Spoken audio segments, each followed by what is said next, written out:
Hello students, today we will be starting with the next part of the Indian Contract Act, which is consideration. We have already studied and discussed that consideration is an important element for a contract to become a valid contract. Now what do we mean by consideration? That when something is being given in exchange, there is a quid pro quo, which means something in return is being given. So one party is giving something, another party is giving something in return, then that is known as consideration. As per the Indian Contract Act, the definition has been given in section 2 subsection D, which reads as follows, that when at the desire of the promisor, that is when the offerer or the promisor says at the desire of the promisor, the promisee or any other person. So from whom can consideration come? It can come from the promisee or it can come from any other third party as well, but it should come when the promisor says, as the promisor desires. What can be this consideration? It can be about something that has been done in past. That is why it says at the desire of promisor, the promisee or any other person has done or abstained from doing, or does or abstains from doing, or promises to do or abstain from doing something, then such act to do something or such abstinence or such promise is called consideration for the promise. So there are certain features which are coming up from this very definition. One, that the consideration must move at the desire of the promisor. Second, the consideration can be given by the promisee or by any other person. The consideration can be past, present or future. That is why has done or abstained is doing or abstaining or promising to do or abstain in future. So it can be in any of the part, whether past tense, present tense or future tense. Then it can be a positive or a negative consideration.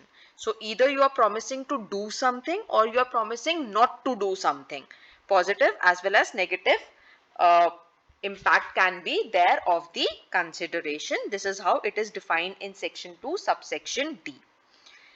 Gratuitous promises, that is, if a promise is being made and you are not expecting anything in return, then that is not a contract as per Indian Contract Act. क्योंकि अगर आप किसी को oblige करने के लिए कोई promise कर रहे हो, that is a gratuitous promise. उसके return में आप कुछ ले नहीं रहे हो, right? So that will not be enforceable in the court of law. क्योंकि जो reciprocity है consideration में, that the consideration has to come back, it is an essential of a valid contract. Now the features that we have come to know through this definition of section 2 subsection D, we will be discussing those points one by one, which are known as the essentials of a valid consideration. एक valid consideration कब बनेगी? जब ये सारे essentials fulfill होंगे. First, it must move at the desire of the promisor.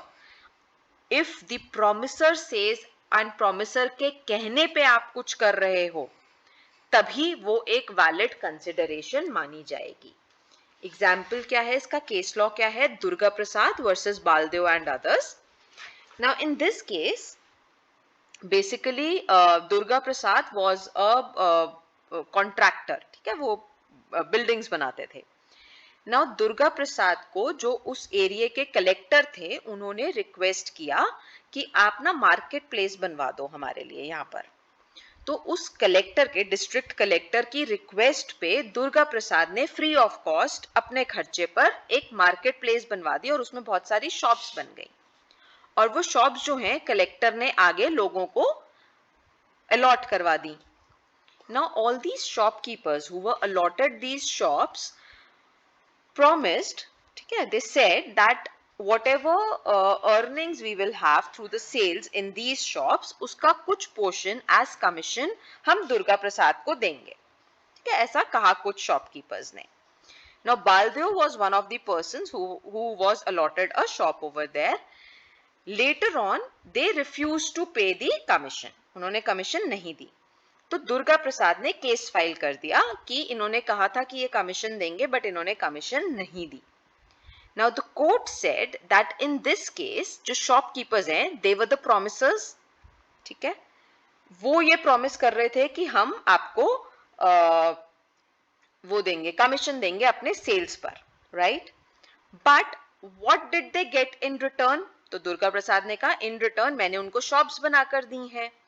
But the courts held कि जो आपने शॉप्स बनाकर दी हैं वो तो आपने कलेक्टर के कहने पर बनाकर दी हैं। आपके पास शॉपकीपर्स तो नहीं आए थे, ना ही आपने शॉपकीपर्स को डायरेक्टली एलोकेट की। डिस्ट्रिक्ट कलेक्टर के कहने पर आपने शॉप्स बनाकर दी। That was a gratuitous promise. यहाँ पर शॉपकीपर्स ने आपको प्रॉमिस किया, वो प्रॉमिसर हैं कि हम आपको कमीशन देंगे। Did they get anything in return? No, because they did not ask for anything. So what Durga Prasad has given, जो उन्होंने shops बनाकर दी हैं, that has not moved at the desire of the promiser. Promiser के कहने पर उन्होंने वो shops नहीं बनाई हैं, वो shops उन्होंने कलेक्टर के कहने पर बनाई हैं, उसको खुश करने के लिए बनाई हैं. So it was at the desire of the collector and not at the desire of the shopkeepers who are the promiser. So the case was rejected. They said that the shopkeepers are not under any obligation to pay any kind of commission to Durga Prasad. Fine. The second point is that it can move, the consideration can move or flow from the promisee or any other person. Consideration दे कौन रहा है वो कोई भी दे सकता है, ये जरूरी नहीं है कि promisee ही दे consideration. ठीक है, promiser के कहने पर दी जानी चाहिए, लेकिन promisee दे या कोई third party they, that is valid. Again we will look at a case law which is Chinnaya versus Ramaya. Basically there are three parties in this case. ठीक है, अभी जो हम case law का नाम है that is Chinnaya versus Ramaya. In this case रमया जो हैं उनकी मदर ने अपनी प्रॉपर्टी उनके नाम कर दी. ठीक है, so let us assume A is the mother of Ramya. तो A ने अपनी प्रॉपर्टी रमया के नाम कर दी, अपनी डॉटर के नाम कर दी, और उन्होंने साथ में एक कॉन्ट्रैक्ट में लिखा, उसी कॉन्ट्रैक्ट में ये डायरेक्शन दिया कि जो रमया है उनकी बेटी, वो अब से एनुअली कुछ उन्होंने अमाउंट फिक्स किया, वो अपने मामा को देंगी. ठीक है, to her maternal uncle. Who was her maternal uncle? Chinya. Fine. So A is mother of रम्या.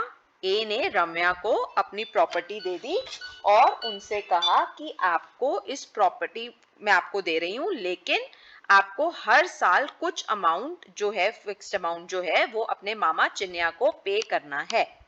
ठीक है, दिस वाज अ कॉन्ट्रैक्ट.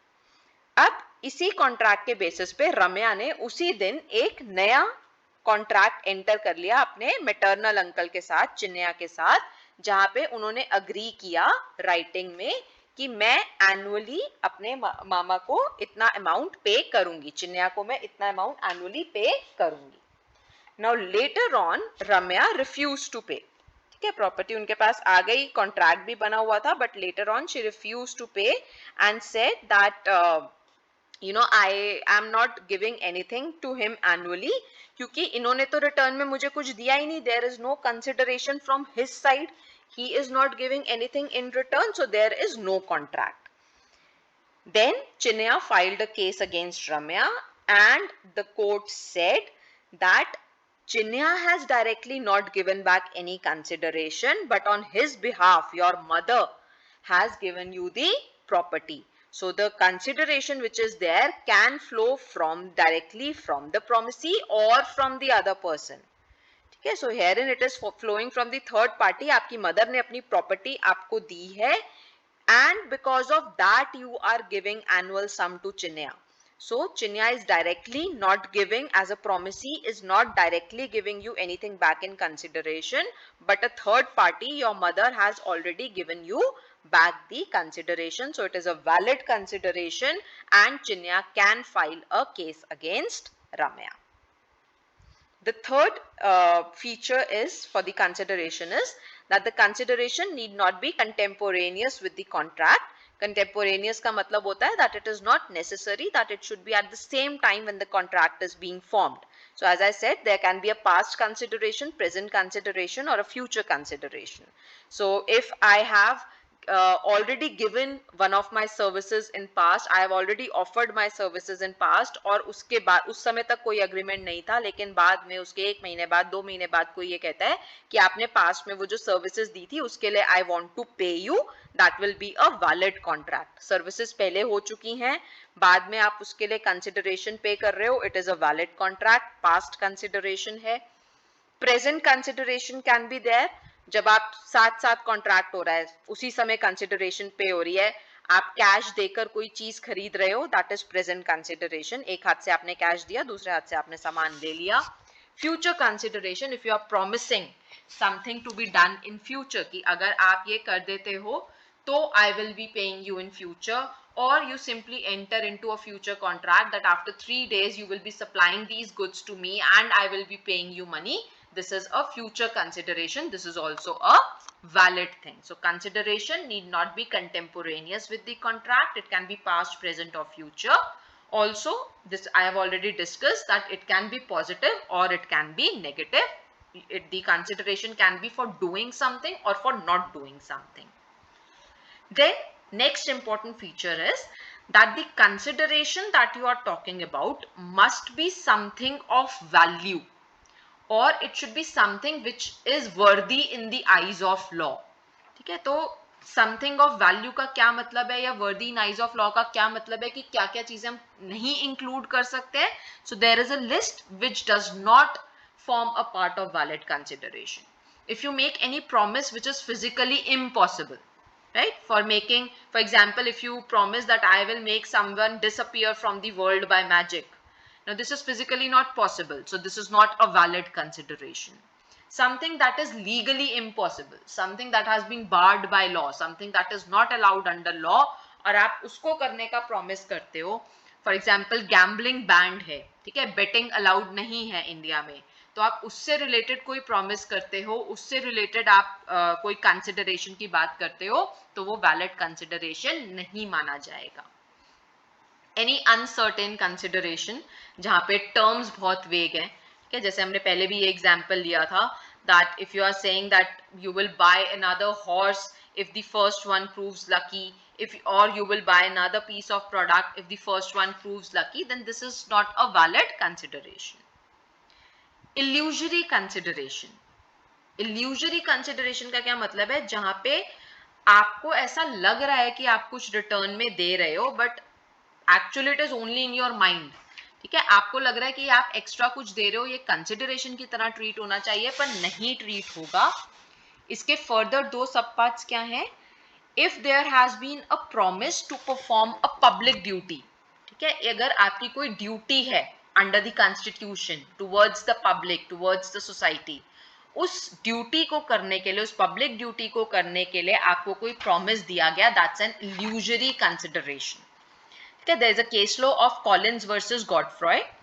इसमें क्या था, गॉडफ्रॉय के ऊपर already a case was going on in the court. ठीक है, Godfrey was the culprit over there, उनके अगेंस्ट केस चल रहा था, and Collins was called as a witness. ठीक, उनको कोर्ट ने समन भेजा कि you have to come as a witness to the court, और आपको गवाही देनी है. फाइन. नाउ गॉडफ्रॉय सेड टू कॉलिन कि आप मेरे लिए गवाही दे रहे हो, आप मेरे फेवर में गवाही दे रहे हो, इसलिए आई विल कॉम्पनसेट यू. ठीक है, I will give you some money later for your services. अब कॉलिंस ने आके गवाही दे दी और बाद में गॉडफ्रॉय ने उनको पैसे नहीं दिए, तो कॉलिंस ने केस फाइल कर दिया कि इन्होंने मुझसे कहा था कि he will be giving me money, he will be paying me for my services, but he did not pay. तो कोर्ट ने यहाँ पे क्या कहा, this is an illusory consideration. When you have been called by the court to become a witness, और आप as witness आके अपनी गवाही दे रहे हैं, यहाँ पर आकर you are coming to the court for the evidence, you are doing a public duty, और पब्लिक ड्यूटी के लिए आपको कोई पेमेंट नहीं की जाएगी. ठीक है, तो आपने जो वो पब्लिक ड्यूटी करी वो कोई वैलिड कंसिडरेशन नहीं है, दैट्स एन इल्यूजरी कंसिडरेशन. ठीक है, you have not done anything for Godfrey, you did this as a public duty. Similarly, if there is a promise to perform a pre existing obligation under a contract, एक contract exist कर रहा है, उसके under किसी एक party की कोई obligation है, उसी ऑब्लिगेशन को परफॉर्म करने के लिए, जो ऑलरेडी एग्जिस्टिंग ऑब्लिगेशन है, उसे परफॉर्म करने के लिए आप एक और नया प्रॉमिस कर दो तो वो वैलिड कंसिडरेशन नहीं है. Okay, again let us understand it with the help of an example case, which is Ramchandra Chintaman versus Kalu Raju. Now herein Ramachandra was a lawyer, fine, and he was fighting a case for Kalu Raju. Kalu Raju ke lawyer the. Now Kalu Raju said that I will be paying you additional money if you win the case. Okay. Kalu Raju ने already Ramchandra को अपना lawyer hire किया हुआ है. He is already into a contract. ठीक है, तो lawyer और क्लाइंट के बीच में क्या कॉन्ट्रैक्ट होता है कि लॉयर जो है वो अपने क्लाइंट को केस जिताएंगे और क्लाइंट उनको पैसे देंगे. तो ये एक कॉन्ट्रैक्ट तो एग्जिस्ट कर रहा है. इस कॉन्ट्रैक्ट के बाद अलग से कालू राजू ने कहा कि आई will be paying you extra money, additional money, if I win the case, if the case is successful. Fine. When the case was one, Kalu Raju ने अपनी फीस जो थी वो तो पे कर दी, लेकिन उसके अलावा जो एडिशनल मनी था वो पे नहीं किया. Now the lawyer went to the court and filed a case. यहां पर कोर्ट ने ये कहा कि as a lawyer you were already into a contractual obligation, you were already into a contract and the contract was that you will be giving best of your services. तो if you are giving best of your services, आप वो case जीतने के लिए ही best of your services दे रहे हो. So any claim for additional money for winning the case is void. ठीक है, इट इज सिमिलर टू कि आप किसी डॉक्टर से कहो कि आप उन्हें एक्स्ट्रा पेमेंट दोगे अगर ऑपरेशन वैलिड सक्सेसफुल हो जाता है. That is a void contract. Fine.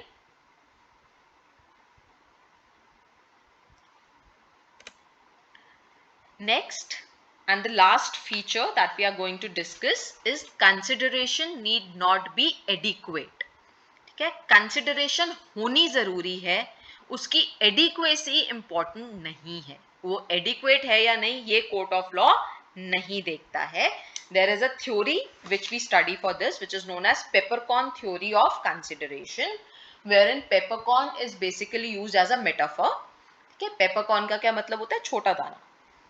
Right, so it's a metaphor used for small payment, nominal consideration.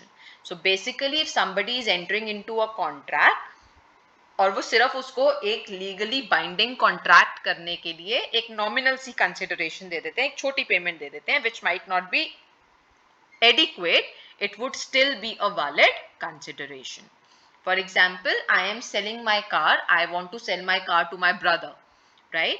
Now I can give it to him for free also. If I just give it to him for free, it will not be a valid contract क्योंकि वहां से कोई consideration नहीं आई. ठीक है, if I am giving it out of love and affection, तो वो consideration वहां पर नहीं आया.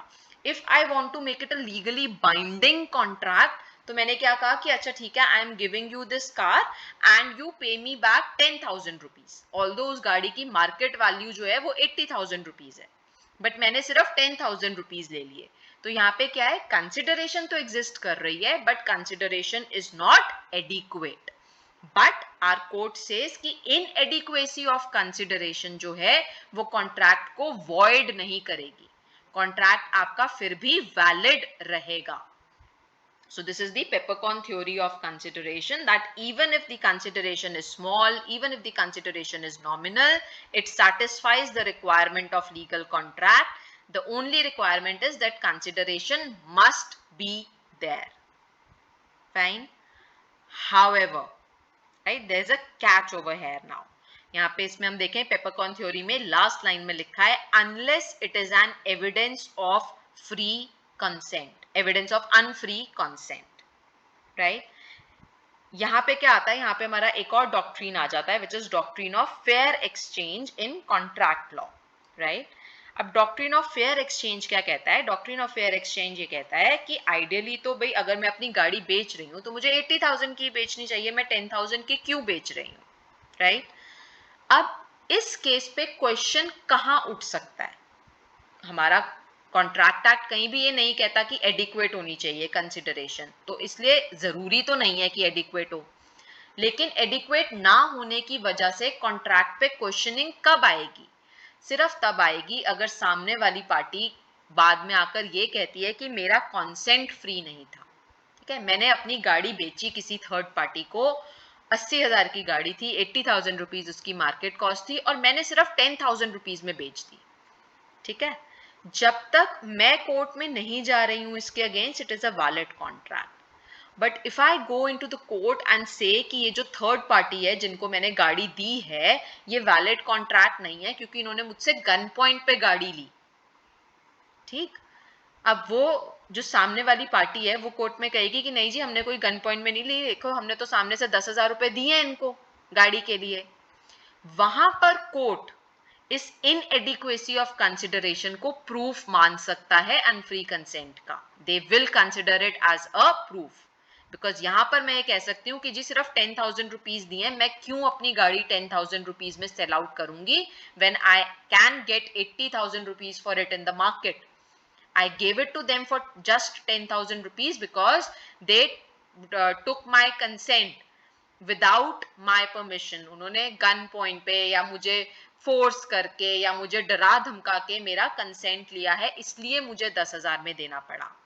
तो इनएडिक्वेसी ऑफ कंसिडरेशन जो है वो सिर्फ कॉन्ट्रैक्ट को तब वॉइड बनाएगा या वॉइडेबल बनाएगा जब it can be taken as a proof or jab it is challenged that the consent of one of the parties was not free. So if it is an evidence of unfree consent, then it is a problem. Otherwise, the court does not says anywhere, the law does not says anywhere that the consideration adequate hona chahiye, inadequate hona chahiye. They only say consideration hona chahiye. Right? So let us see, this is last paragraph which is written on this slide. It is an explanation given to section 25 in the act. What does it say? It says that an agreement where the consent is freely given is not void just because consideration is inadequate. तो पहला scenario हमारा क्या है कि agreement ऐसा जहां पे consent freely दिया गया था, उस केस में अगर कंसिडरेशन इनएडिक्वेट था तो सिर्फ कंसिडरेशन इनएडिक्वेट होने की वजह से वो अग्रीमेंट वॉइड नहीं होता है, it will be a valid contract. But inadequacy of consideration can be taken into account by the court for determining whether the consent was freely given or not. So if the promisor says कि मेरा consent free नहीं था, तो उस case में court next step ये लेगी कि कंसिडरेशन कितना पे हुआ था, क्या कंसिडरेशन एडिक्वेट था या इनएडिक्वेट था। अगर एक पार्टी कह रही है मेरा कंसेंट फ्री नहीं था और वहां पे कंसिडरेशन इनएडिक्वेट है, then the court can declare it to be a void contract because they can take the inadequacy of consideration as a proof of unfree consent. Fine, so I'll be ending up my class, today's class here only. Rest we will do in the next lecture.